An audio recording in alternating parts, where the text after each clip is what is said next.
Rien de mieux pour commencer une vidéo que d'avoir des soucis de vis. Casser une vis toute petite pourtant, donc normalement petit couple, mais elle était complètement bloquée. C'est la vis qu'il y a au niveau de la culasse, partie Calorsta ici. J'ai déjà percé, pas bien droit malheureusement, et j'ai pas réussi à récupérer le filet. Donc pas le choix, j'ai acheté le nécessaire. Donc derrière moi, hop, juste ici, j'ai un kit. Je vais devoir installer des hélicoils dedans. Un hélicoil en M5. On va voir comment je vais faire. C'est la première fois que je fais ça. C'est la première fois que j'en pose des inserts hélicoil. Parce que les inserts à rifter, là, il n'y a pas trop de soucis. Mais ça, hélicoil, je sais pas, j'en ai jamais posé. Ça n'a pas l'air bien compliqué. Je vais tenter là-dessus. En sachant que c'est un bloc qui se trouve pas facilement. Le cylindre, je sais pas si je réussirai à en trouver si je le tue en fait. Je pense pas. Donc on va prendre le temps de bien faire les choses et voilà, je vais essayer de sauver ça. Ce qui est pas mal dans ce kit, c'est qu'il y a tout qui est fourni. Il y a la mèche, il y a le tarot, il y a l'outil pour insérer les hélicoils, il y a le machin pour casser la petite tige de l'hélicoil.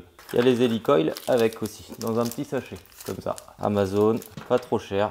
Je verrai si je mets en description, pourquoi pas, hein. Si le produit marche bien, je le mettrai peut-être en description.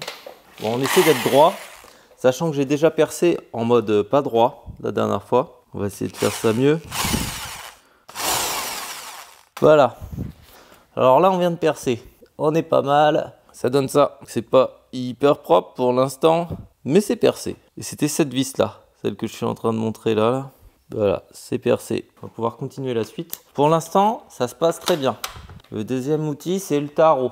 On l'installe dans la perceuse et on va tourner tout doucement avec celui-là. On va pas essayer de le faire vite, hein. On va prendre le temps. Hop. Oh là, c'est quoi ça qui vient de tomber? Qu'est-ce que c'est que ce truc? Machin qui vient de tomber de la perceuse. Ok. Truc que j'ai cassé peut-être la dernière fois, je sais pas. Alors, on va essayer d'être droit.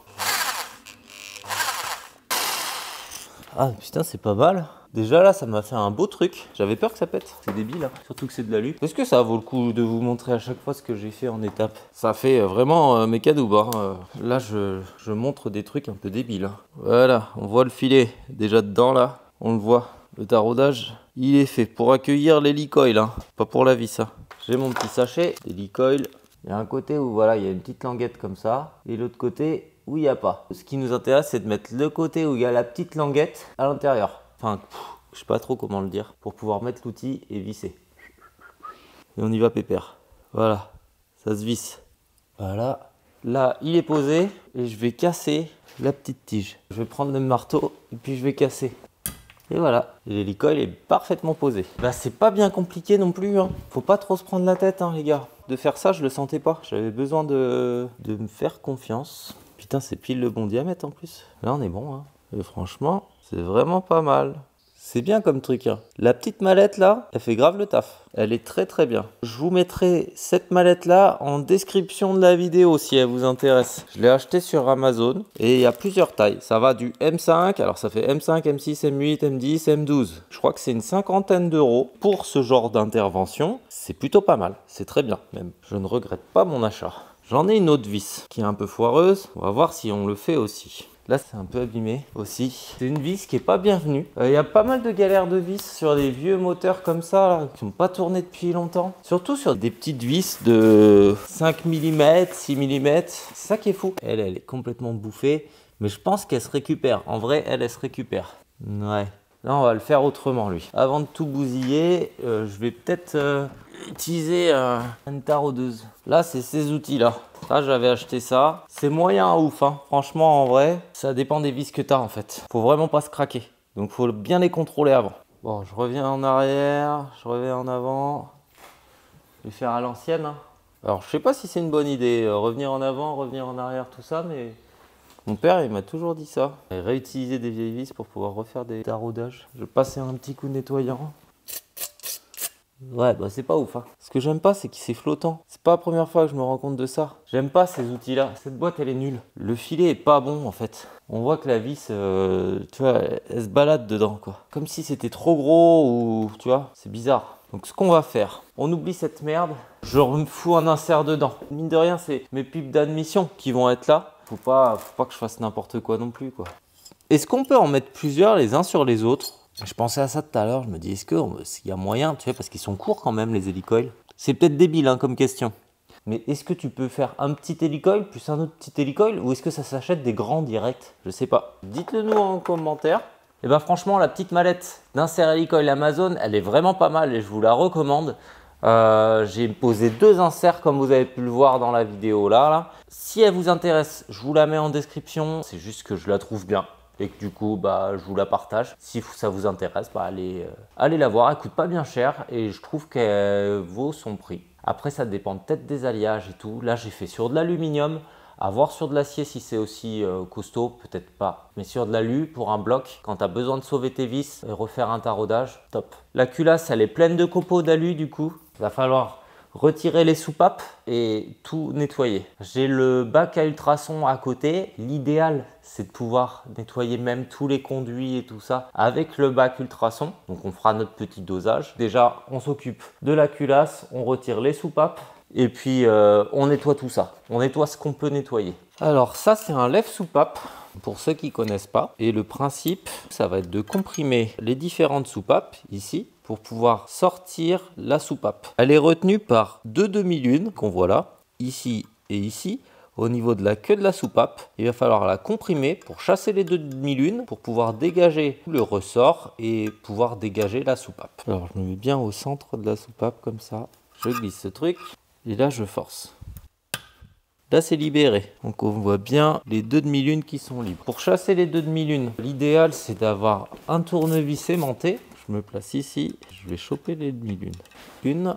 Et hop, les 2 demi-lunes sont là. Là, je peux dégager ça. Il n'y a plus les demi-lunes pour retenir. Donc, du coup, le ressort, il vient. Je peux sortir ça. Et je peux pousser ma soupape. Voilà. C'est la même chose pour toutes les autres, que ce soit échappement, admission, c'est le même principe. On avait déjà fait une vidéo en plus là-dessus sur le 6R et puis le CDR. Je vous invite à aller les voir si ça vous intéresse. C'était des démontages de moteur, pareil, avec nettoyage aussi. On refait le même exercice. Puis voilà, je vous retrouve juste après.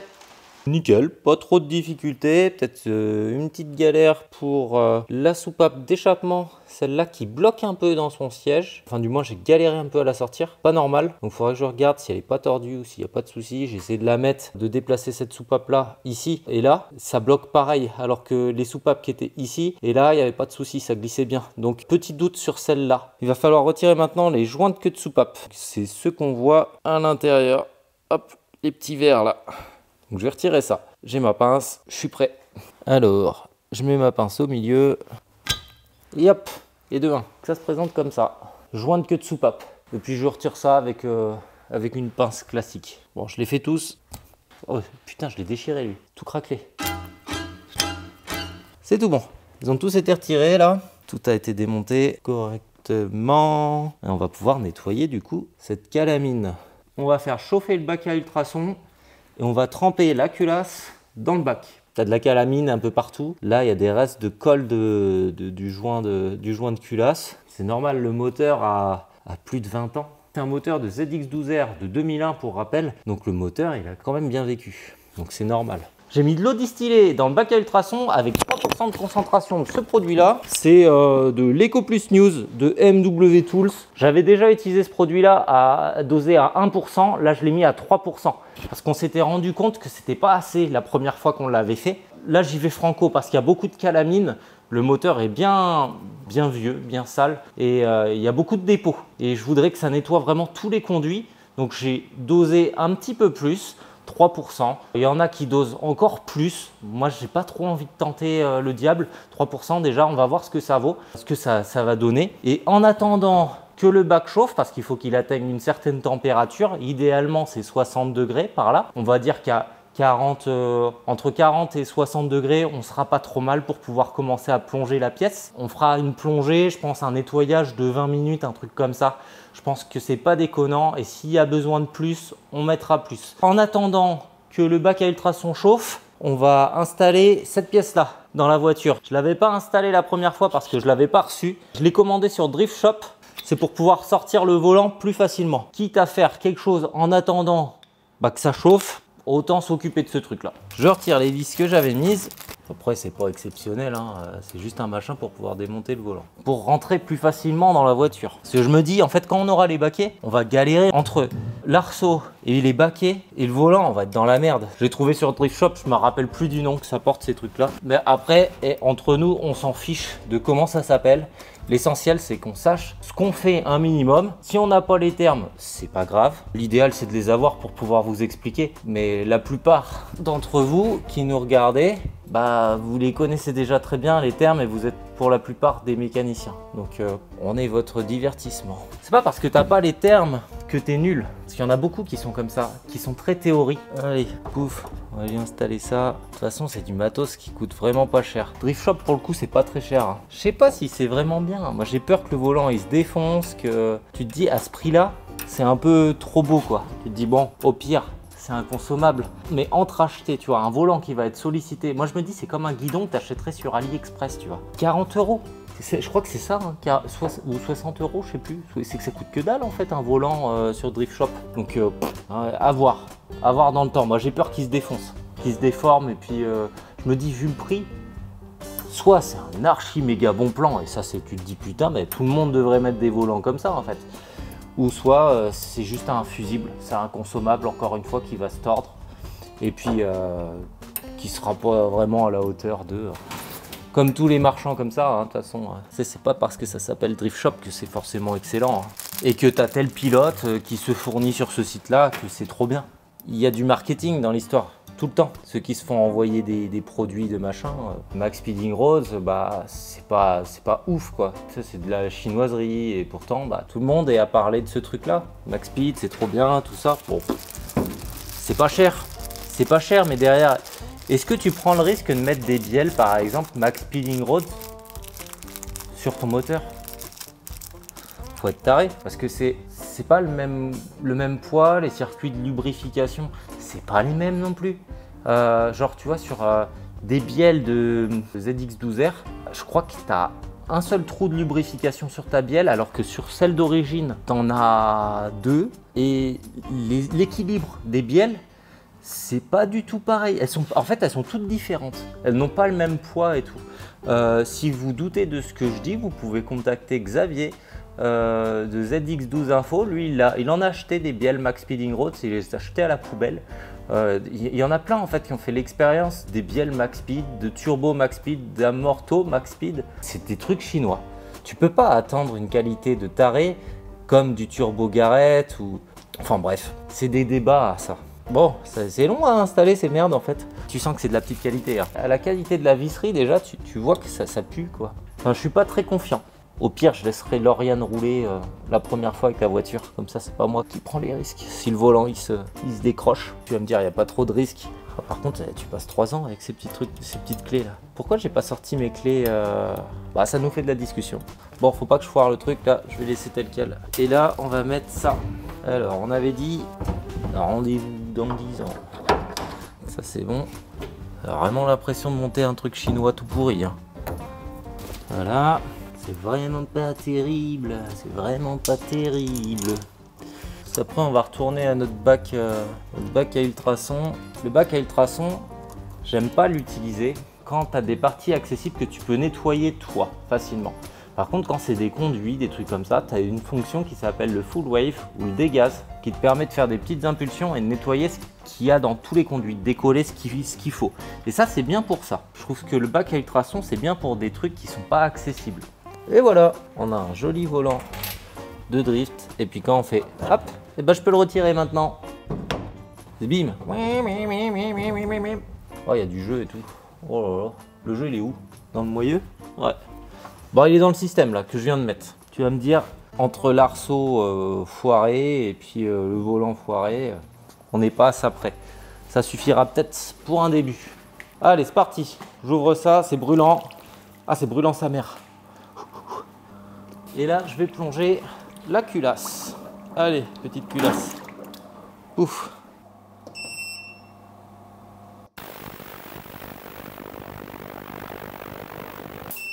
C'est bon. Allez, on voit l'horreur. Ouais, putain, c'est noir. Qu'est-ce que c'est noir? Putain, ça marche bien, hein. Ça marche super bien. Bon, ça a bien nettoyé. Je le vois. Ah, c'est propre. Ah, pas derrière. Alors là, c'est très très propre. Ça m'a vraiment bien nettoyé ce qu'il fallait nettoyer. Nickel là. Par contre derrière, bof. À mon avis, c'est juste poreux. Et ça devrait se nettoyer, quoique, au bel gomme. À voir. On va voir comment je vais nettoyer ça. C'est parti pour le cylindre. Et on relance. On va le mettre, alors, température on et en full wave. Allez. Toujours aussi noir. Est-ce que c'est beau? C'est pas mal. C'est pas trop mal. C'est pas si dingue, hein, mais c'est pas mal quand même. On va pas râler non plus. Hein. La culasse est sortie du bac à ultrasons, elle est sortie propre. J'ai quand même retiré le reste de calamine qu'il pouvait y avoir au niveau des soupapes. Là maintenant, ce qu'on va faire, on va roder les soupapes, donc les sièges de soupape et la tête de la soupape. Pour ça, j'ai un rodoir, donc c'est une ventouse, et de la pâte à roder. C'est une pâte à roder qui est fine, donc c'est un grain qui est super fin. Je vais pas y aller avec un gros grain au risque d'abîmer, surtout que le plan a l'air plutôt sympa. Il s'est pas abîmé, il est beau. On va essayer de pas trop insister, mais on va essayer de faire ça bien. Et on fera un test d'étanchéité à la toute fin. J'ai pris un petit cure-dent, donc ça se présente, c'est une pâte comme ça. C'est un peu gras, on dirait de la graisse un peu. Puis on va en mettre là, voilà. Comme ça. Donc là, ça c'est toute la partie admission de ce côté-là. Et là, c'est la partie échappement. On le voit aussi avec l'emplacement pour le collecteur. Ça, c'est le cylindre numéro 1, 2, 3, 4. Et le 4, il est proche de la chaîne de distri. Bon, j'ai mis un tout petit peu de WD sur la ventouse pour que ça accroche un petit peu. Je la tapote pour répartir la pâte. Et là, j'y vais.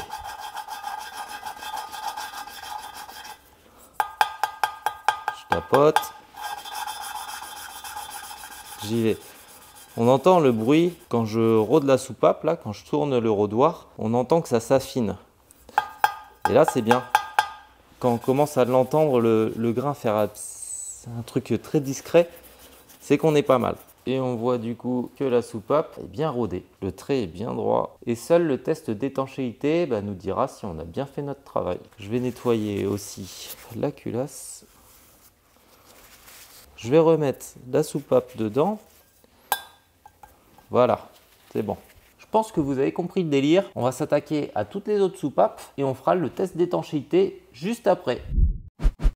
Les soupapes ont été rodées, je les ai installées dans la culasse. J'ai installé aussi les bougies pour pouvoir effectuer le test d'étanchéité. Si l'étanchéité n'est pas bonne au niveau d'une soupape ou de plusieurs soupapes, on re-rodera les soupapes concernées. Pour le test que je vais faire, je vais partir sur une dilution de 50% d'huile avec 50% d'essence pour avoir quelque chose de pas trop visqueux, pas trop fluide. On va commencer et on laissera, je sais pas, 30 minutes. 30 minutes, 1 heure, un truc comme ça. C'est vraiment histoire de, mais... Bon, ça fait même pas 1 heure et c'est pas bon. On voit que ça a coulé, ça a baissé en niveau de fou.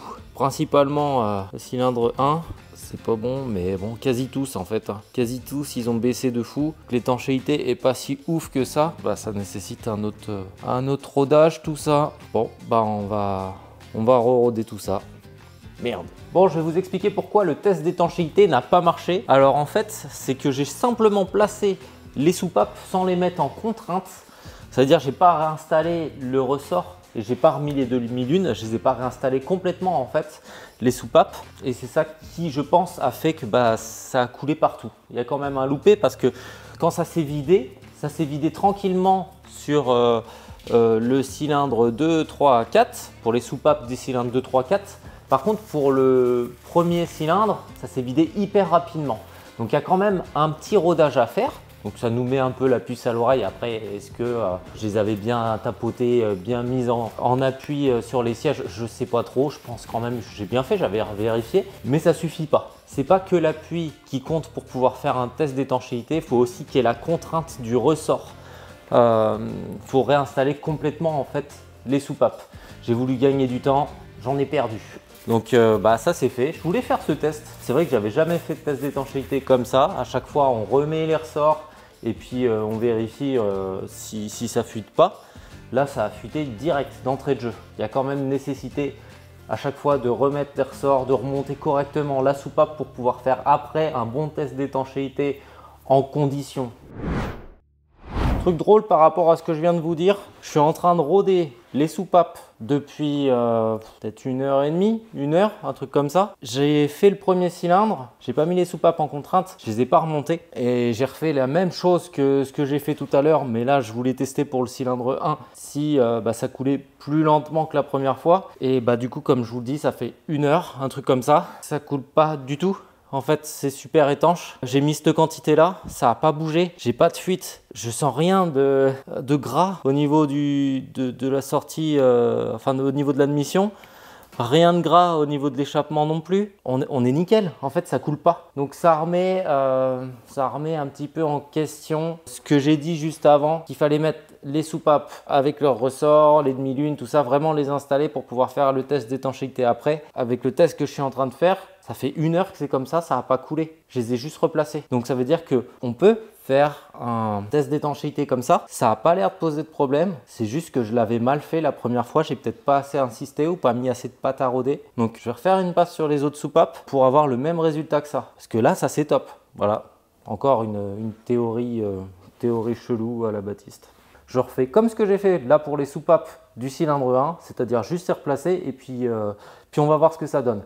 On part du principe où j'avais mal rodé les soupapes.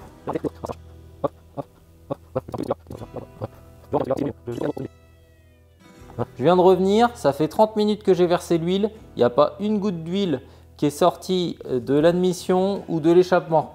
Donc c'est bon. On a réussi et le test d'étanchéité est OK. Si le rodage est bien fait, il n'y a pas besoin de remonter entièrement les soupapes. Je vais retirer toute l'huile et je vais remonter les soupapes. On va la retourner.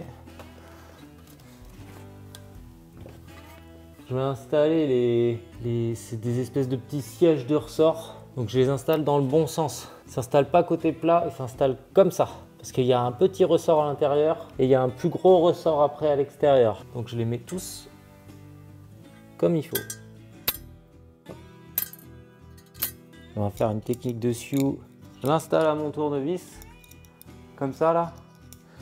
Je le pointe là où je veux qu'il tombe et je le fais glisser. Comme ça, pouf, il se met bien.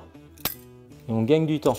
Je vais chercher les joints de queue de soupape et je les installe. L'idéal, c'est de les huiler, de les graisser, de les huiler. Donc là, moi, qu'est-ce que je peux prendre? Ah tiens, très bien, la silicone. Voilà, très léger, ça sert à rien de trop en mettre. Il faut un plus petit tournevis. Je refais la même technique, je le pointe. Hop. Un deuxième, coup de pchit. Voilà. Et le petit dernier.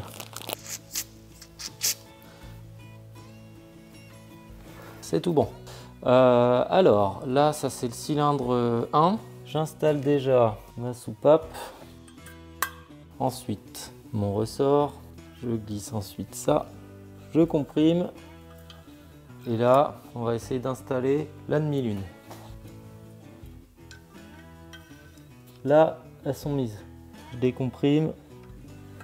C'est bon, elle est installée. Ça va être long ça. Ce qu'il faut faire pour être sûr que ça bouge pas quand ça tournera, quand ça sera remonté, il faut la taper un petit peu. Je vais prendre un chasse-goupille de la taille de la queue de la soupape. Avec un marteau, je le mets ici et je tape. Je donne 3-4 coups. Et si ça bouge pas, c'est que c'est bon. Ça permet de remettre en place aussi les demi-lunes. Je pense que tu as compris le délire. Je vais te passer tout ça parce que ça prend un temps de malade à faire. Je te reprends quand tout ça c'est fait. Si tu es rendu là dans la vidéo, n'hésite pas à t'abonner, à commenter, à partager. Tu connais la chanson, on compte sur toi. On va nettoyer le plan de joint et pour nettoyer le plan de joint, je vais utiliser du Scotch-Brite. Donc là, j'en ai un avec un abrasif plus balèze, vraiment pour décaper, retirer le plus gros et un plus fin pour les finitions. Donc on commence. J'ai pas d'eau, je vais utiliser du WD-40 et objectif, faire un joli plan de joint.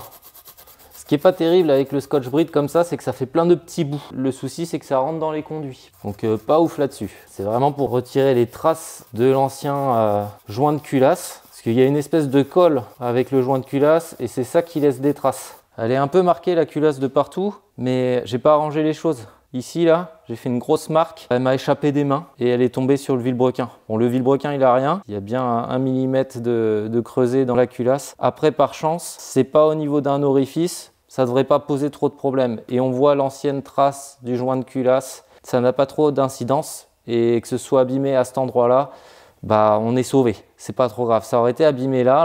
Là, on était un peu plus dans le caca, quoi. Donc là, j'ai de la chance dans mon malheur. Bon, voilà ce que ça donne une fois nettoyé. On voit avant, c'était comme ça. Et là, c'est ce que j'ai fait là. J'ai nettoyé ça.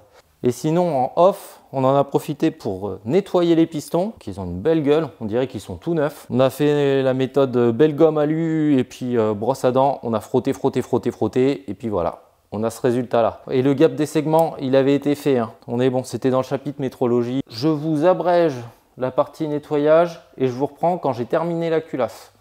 Ça y est, on a nettoyé tout le plan de joint de la culasse et du cylindre. C'est tout beau. Prêt à accueillir son nouveau joint de culasse. On va s'arrêter là et on se dit à tout bientôt pour la prochaine partie du remontage du moteur.